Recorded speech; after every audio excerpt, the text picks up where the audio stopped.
Dans l'ancien royaume de Ndala, où les traditions dictent le destin de chacun, une histoire d'amour interdit s'apprête à bouleverser l'ordre établi. Ifoma, fille du roi, est promise à un puissant seigneur qu'elle n'aime pas. Keji, simple guerrier de la garde royale, a conquis son cœur en secret. Mais dans un monde où l'honneur prime sur les sentiments, leur passion est une malédiction. Alors que le vent murmure leurs serments sous le grand baobab sacré, le poids du destin s'abat sur eux. Un roi inflexible, un seigneur cruel, une fuite impossible, et un choix déchirant entre l'amour et la survie. Car certaines histoires ne sont pas faites pour connaître une fin heureuse. Dans le royaume de Ndala, deux cœurs battaient à l'unisson, malgré les interdits.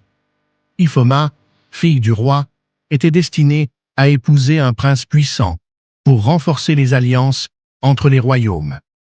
Keji, lui, n'était qu'un simple guerrier, un orphelin, recueilli par la garde royale. Ils s'aimaient en secret, se retrouvant sous le grand baobab sacré, là où seuls les étoiles et les esprits des ancêtres pouvaient témoigner de leur passion. Mais leur amour était maudit.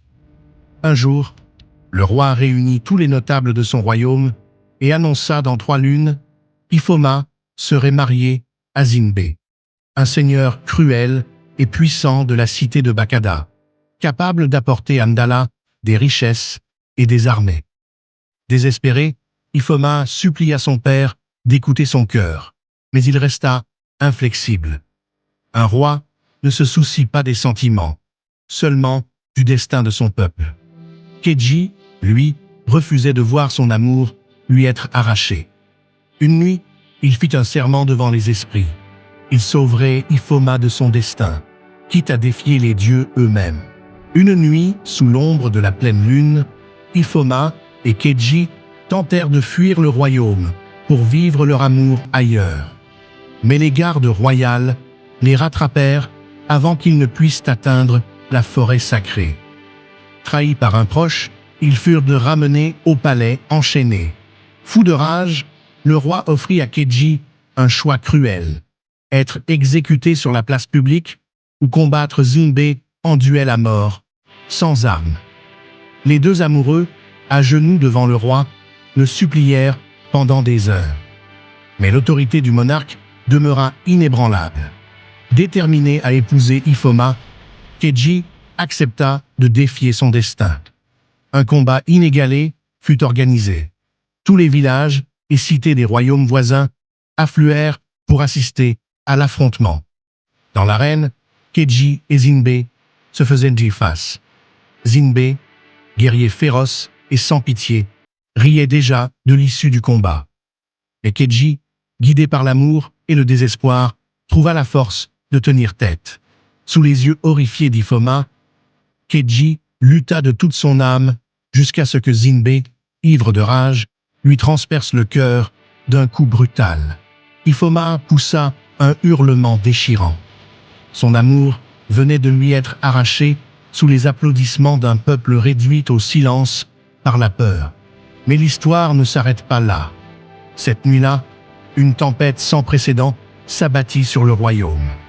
La légende raconte que le baobab sacré du royaume se fendit en deux et qu'Ifoma disparut à jamais devant la foule, son dernier cri résonnant dans le vent. Certains disent qu'elle s'est jetée dans le fleuve, d'autres qu'elle a erré dans la forêt sacrée jusqu'à devenir une ombre. Depuis ce jour, les amoureux qui osent se retrouver sous ce baobab entendent, dans le murmure du vent, les pleurs d'Ifoma. Et ceux qui prononcent le nom de Keji la nuit aperçoivent son ombre errer dans le palais, cherchant encore celle qu'il n'a jamais cessé d'aimer. Leur amour, aussi beau que tragique, montre que l'amour véritable peut être mis à l'épreuve par des forces extérieures incontrôlables. Cette histoire souligne combien il est précieux de se battre pour ce que l'on chérit, mais aussi combien cela peut être douloureux, voire périlleux. Merci d'être resté jusqu'à la fin. N'oubliez pas de vous abonner et de lâcher un pouce bleu pour ne rien manquer des prochaines histoires fascinantes à venir. Rejoignez la famille Histoire du Griot pour plonger encore plus profondément dans l'univers des récits africains. À très vite.